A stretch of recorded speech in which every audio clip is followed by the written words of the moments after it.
My name is Emil Miller, and I'm 38 years old. For most of my life, I believed Christmas was meant to heal. That somehow, no matter how broken a family was, the lights and the music and the smell of cinnamon rolls could glue the cracks back together. I was wrong. For 9 straight years, I poured my paychecks into my parents' house, the mortgage, the utilities, even their car payments. I told myself that if I kept giving, one Christmas, they'd finally see me. That one day, they'd look across the table and say, "Emil, you're the reason we made it." But last Christmas, instead of gratitude, I was told I wasn't family. It happened over dinner. The smell of roasted turkey in the air, candles flickering on the table. My dad's voice, cold and sharp, cut through the laughter that wasn't meant for me. "You think paying bills makes you family?" he said. "It doesn't. Get out." And just like that, the holiday I'd spent my life waiting to be part of became the night I walked away for good. What followed shook our family to its core and exposed the truth I had ignored my entire life. Let me take you back to where it began.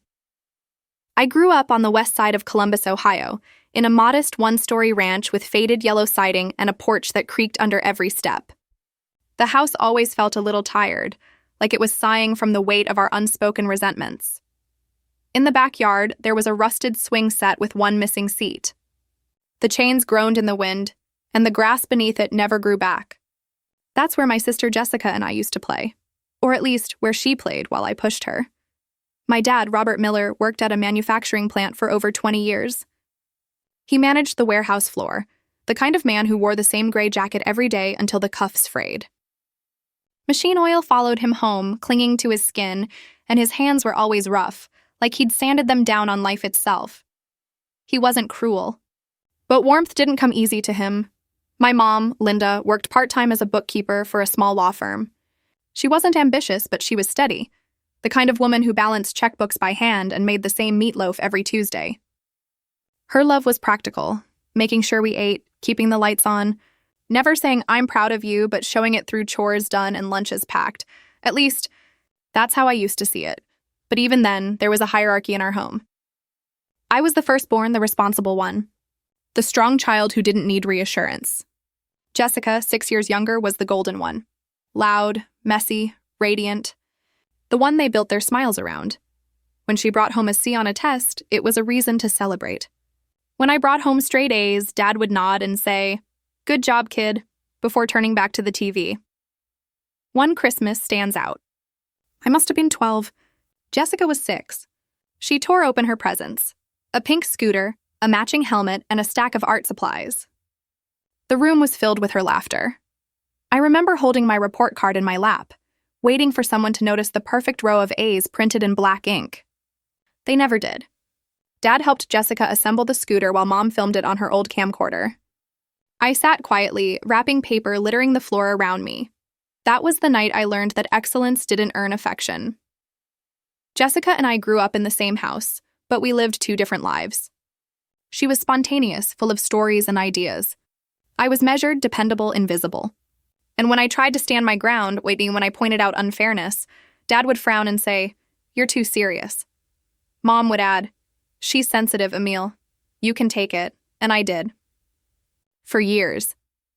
By the time I started college, Jessica was in high school, the cheerleader, the social butterfly. I was the quiet achiever, the one who stayed up late tutoring kids in math to pay for books, while Jessica got new clothes and gas money from my parents because she was still young. Then in 2012, everything shifted. I was in my final year at Ohio State when Dad's company downsized. He called me one cold February evening, his voice flat. "They let me go, Emil, after 23 years. When I drove home that weekend, I found him in his recliner, staring at the muted TV. The room was dim except for the orange glow from the table lamp. Mom sat across from him with a stack of unpaid bills. Their silence was heavier than any argument. The house that had always felt tense now felt brittle. Mom started taking extra bookkeeping hours. Dad tried side jobs but came home defeated. I offered to help. I had a campus job at the bookstore, a few $100s saved. But Dad refused. "You focus on your degree," he said. "I'll handle this." He didn't. Late notices stacked up, and their arguments bled through the walls. That summer, I came home to find Mom crying quietly at the kitchen table. She tried to hide it, but her eyes told the truth. Even then, I told myself if I just worked harder, I could fix everything. When I graduated in 2010 with a degree in data analytics, I felt like I was holding the key to our family's salvation. My diploma wasn't just mine. It was proof that I could save us. It took 4 years of part-time jobs and sleepless nights. But by 2014, I landed my first stable job at Nexus Analytics, a data firm downtown. The salary wasn't huge, but it felt like oxygen. I rented a tiny apartment overlooking the Scioto River, bought a used Toyota, and promised myself I'd finally start living. Then the calls started. At first, they were casual. How's work? Are you eating enough? Then they shifted. Emil, the mortgage is late. The furnace is acting up. The car needs new tires. Every time, guilt hit me like a wave. I told myself it was temporary, just until Dad found work again. I wired $900 for the mortgage, then $350 for utilities, $500 for the car. Add in groceries, insurance, the occasional emergency, and I was covering almost everything, month after month, year after year. 9 years passed like that. Over $250,000, $250,000, quietly drained from my future into theirs. And through it all, Jessica floated from dream to dream. Art school, bakery, yoga blog, crypto startup, all financed by Mom and Dad's dwindling credit cards, and indirectly by me. When her bakery failed, Mom said, "At least she tried." When I earned a promotion, Dad said, "Don't work yourself to death." I wasn't a daughter anymore. I was a safety net. In 2018, I drove home one weekend with groceries and cash for the mortgage. Jessica showed up an hour later, laughing, her hair perfectly styled, carrying a new designer bag. She plopped it on the counter.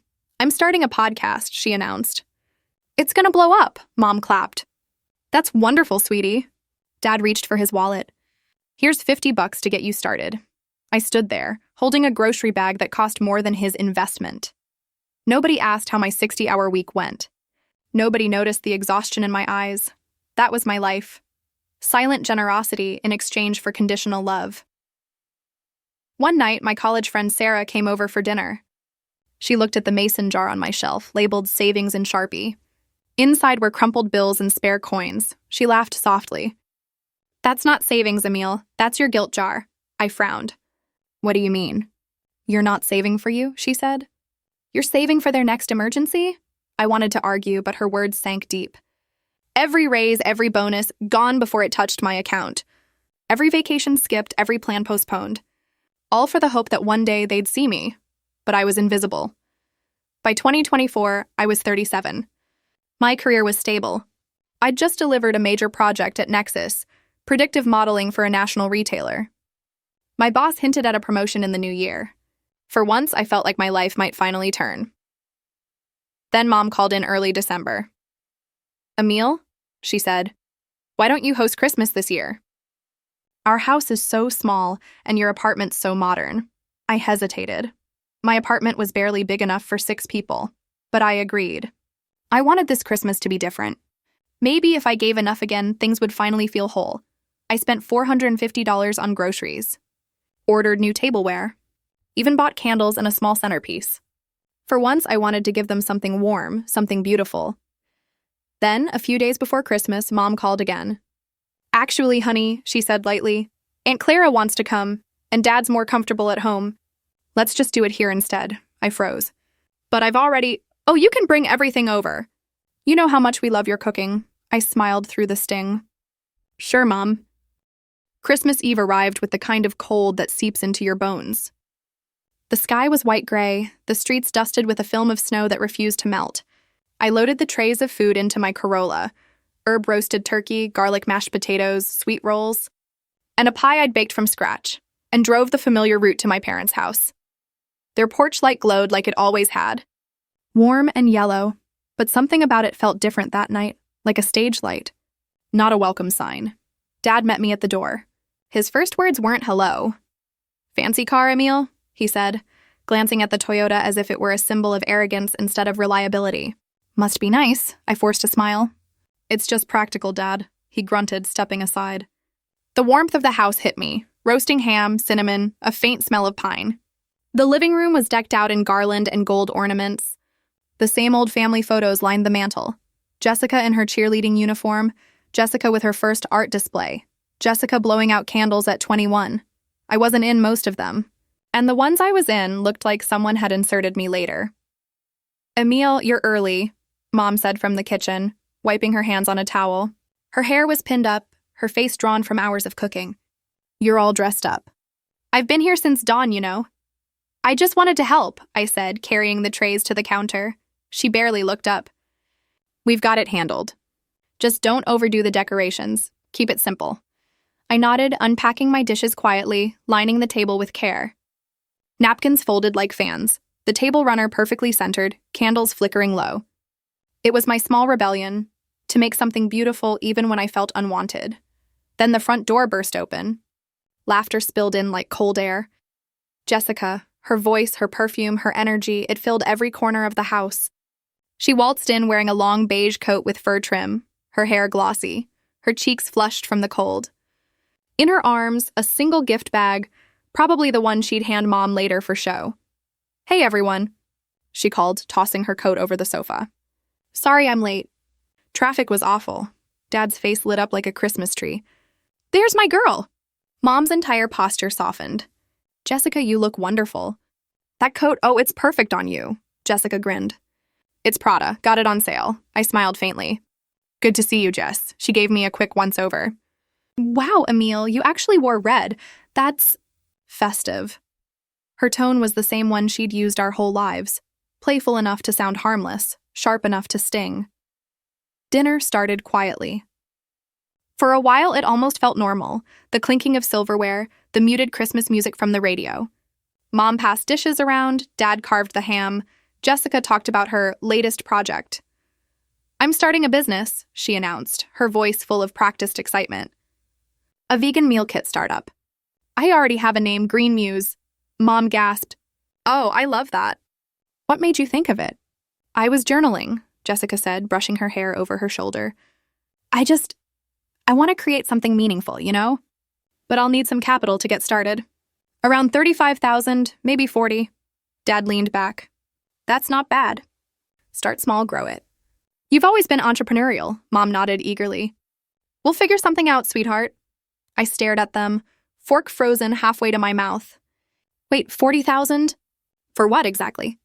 Jessica rolled her eyes. You wouldn't get it, Emil. It's a lifestyle brand. Purpose-driven.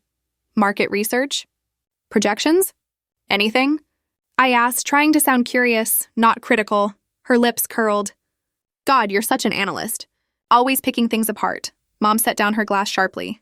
Don't ruin Christmas with your negativity. I'm not being negative, I said quietly. I'm just asking questions. Jessica smirked. You're so dull, Emil. Safe job, safe life. You'll never understand what it means to take risks. That did it. Something deep in me, something I'd buried under years of restraint, snapped. Risks? I said, my voice trembling. You mean like the bakery Dad paid for? Or the yoga blog? Or that crypto nonsense that wiped out Mom's savings? Those kinds of risks? The room fell silent. Dad's knife clattered against the plate. Enough, I turned to him. Do you even know how much I've paid over the years? Mortgage, utilities, car, insurance, you name it. Watch your tone, he warned. $28,000 a year, I said, my heart pounding. For 9 years. That's over $250,000. I've been paying your bills since 2015. You think that's bitterness? That's survival, Mom's face hardened. Don't talk to us like we're some burden, I swallowed. I'm not trying to shame you, but you've taken everything I have and still made me feel like I'm not enough. Jessica crossed her arms. You didn't have to help. You chose to, I laughed bitterly. Yeah, because every time I said no, Mom cried and Dad said I was selfish. Dad slammed his fist against the table. You think paying bills makes you family? It doesn't. Get out. The words didn't even register at first. They hung in the air, too absurd to be real. Mom's voice followed, cold and quiet. You're just jealous of her. You've always been jealous? Something inside me went still. I looked around the table. The plates, the food I'd cooked, the candles still flickering between us. I thought of all the Christmases I'd missed out on, all the moments I'd swallowed hurt to keep the peace, and I said evenly, if I'm not family, then let Jessica pay the $900 mortgage next month. Gasps. A chair scraped the floor. Jessica's face went red. How dare you, but I didn't wait. I grabbed my coat, slung my bag over my shoulder, and walked out into the cold night. The air hit me like a slap. Snowflakes swirled around me as I crossed the yard, my breath sharp and shallow. I could still hear their voices through the door, Dad muttering, Mom crying, Jessica's muffled laughter. It didn't feel real. After everything I'd given, they'd cast me out like an uninvited guest. I drove aimlessly for an hour before ending up by the Scioto River. The city lights reflected on the water like shards of glass. I parked, turned off the engine, and just sat there. The quiet was deafening. My hands trembled as I opened my laptop. Years of transactions, mortgage payments, utility bills, car loans, each one neatly labeled. 9 years of sacrifice, line by line. I started adding them up, $900 a month every month. $350 for utilities. $500 for the car. Insurance, repairs, groceries. The total made me dizzy. Over $250,000, enough for a down payment on a house. Enough to start a business. Enough to have lived a life that was mine. I opened my banking app and canceled the autopay for the mortgage. Then the utilities. Then the phone plans. Then the home internet account that I'd opened under my name because they couldn't qualify. One by one, I shut down the lifelines I'd built for them. The house cameras, also in my name, went dark. The last connection cut. I sat back in the dark car and let out a shaky breath. For the first time in years, I wasn't responsible for anyone but myself. The freedom felt terrifying. My phone buzzed the next morning. 50 missed calls, 70 unread texts, Mom's voicemail. The heat's off, Emil. Fix this right now. Dad's. This is elder abuse. You'll regret this. Jessica's. You ruined Christmas, you psycho. Then a text from my cousin Natalie. Hey, the police are at your parents' place. Don't panic, it's civil, not criminal. They told them to stop calling you. I sat there, stunned. Police. Over bills I'd been paying for a decade. Another text came in, from my cousin Ben, who's a lawyer. They have no legal claim. You're free. Don't engage. Free. The word didn't feel real yet. Aunt Clara called later that day. Your parents are humiliated, she said softly. The neighbors saw the police. Uncle Tom added in another message, You did the right thing. They leaned on you too long. Even Aunt Diane, Mom's sister, texted me. We all saw how they treated you. I should have spoken up years ago. For the first time in my life, I realized I wasn't crazy. People had noticed. They'd just stayed silent because I never spoke up. The world was tilting back into balance, one truth at a time. The week after Christmas felt like the world had hit pause. The phone stopped buzzing. The guilt slowly faded into silence. For the first time in nearly a decade, my apartment didn't feel temporary. It felt like mine. I made coffee one morning, black and bitter, and realized I didn't have anyone left to impress or explain myself to. No calls demanding money. No guilt trips disguised as family emergencies. It was terrifying and freeing. I didn't rush to fill the silence. I let it breathe. At night, I journaled, long, messy entries that started with anger and ended in relief. I wrote about years lost, the vacations I never took, the hobbies I'd abandoned, the versions of myself I'd silenced to stay small. And slowly, I began to rediscover her. The girl who used to paint. The woman who once dreamed of traveling. The version of me who didn't measure worth in sacrifice. In February, I got promoted. My boss called me into his office, the same one where I'd spent years sitting quietly in the background while others took credit. He smiled. You've been carrying this team for years, Emil. It's time you let it. I blinked, unsure I'd heard right. You mean, senior project lead, he said, with a raise, 20%. 20%. Not enough to erase 9 years of giving, but enough to start living. That night, I took myself to dinner. A real one. No takeout, no coupons, no checking the bill twice. A glass of wine, a quiet table, a moment that belonged to me. When the waiter brought dessert, I didn't even hesitate. I ordered the most expensive one on the menu, just because I could. I remember smiling to myself, thinking, this is what peace tastes like. Spring arrived with unexpected clarity. I started therapy, something I'd put off for years because I thought strong people didn't need it. Turns out, strength isn't about enduring pain. It's about learning when to stop carrying it. My therapist asked, "What would it look like if you stopped living in response to them?" I didn't know how to answer. For so long, my life had revolved around fixing, proving, earning love that never came. She smiled. "Then maybe start with curiosity. What does Emil's life look like without guilt?" That question became my compass. By summer, I moved into a small townhouse near downtown. Nothing fancy, 2 bedrooms, sunlight pouring through, the kitchen window, a small garden in the back where I planted basil and lavender. Every morning before work, I'd water the plants, sip coffee, and feel something I hadn't felt in years. Peace. I started painting again. Simple landscapes at first, then portraits, then abstract emotions I couldn't quite name. A local cafe agreed to display a few of my pieces. When they sold, I cried in my car, overwhelmed by something between disbelief and pride. People were paying for something I made, not something I gave away. Then one evening, months later, a text popped up on my phone. "Jessica, I heard about your promotion. Congrats." I stared at it for a long moment. No venom, no demand, just a message. I typed back, "Thanks, hope you're doing okay." She replied, "Not really. The startup didn't work out." I moved back home for a bit. My thumb hovered over the keyboard. I thought about the girl who once mocked my safe life, who called me boring, who stood by while I was cast out. Part of me wanted to gloat. The other part, the part that had grown, just sighed. "I'm sorry it didn't work out," I wrote. She replied, "Yeah. Guess I should have listened more." I didn't know what to say to that, so I left it there, simple, unfinished. Some wounds didn't need closure, just distance. A few months later, Mom reached out too. Her voice was smaller over the phone. "We shouldn't have said what we did, Emil. Things got ugly." I didn't respond right away. I just listened, to the exhaustion in her tone, to the regret she was trying to translate into words she'd never learned to say. "I just wanted us to be close," she whispered. I swallowed hard. "Then maybe we start over. But boundaries, Mom. Real ones this time." She exhaled shakily. "I can try." It wasn't forgiveness, not yet. But it was a start, like sunlight cracking through a closed curtain. By autumn, everything had changed.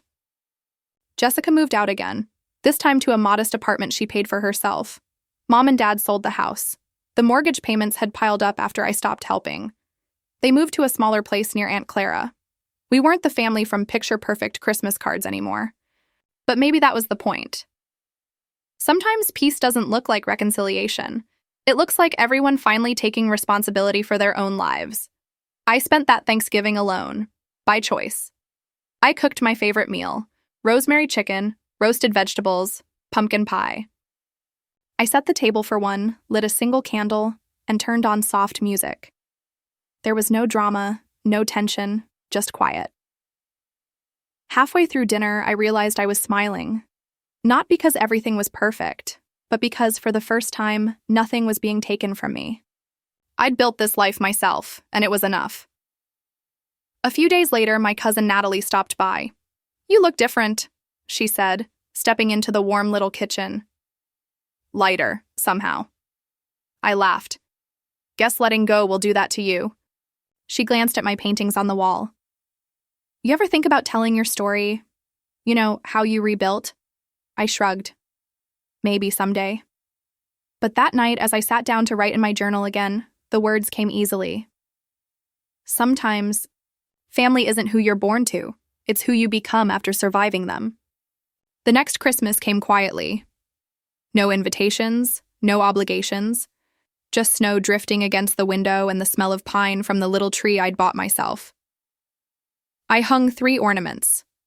One for the past, one for the present, and one for the future I finally believed I deserved.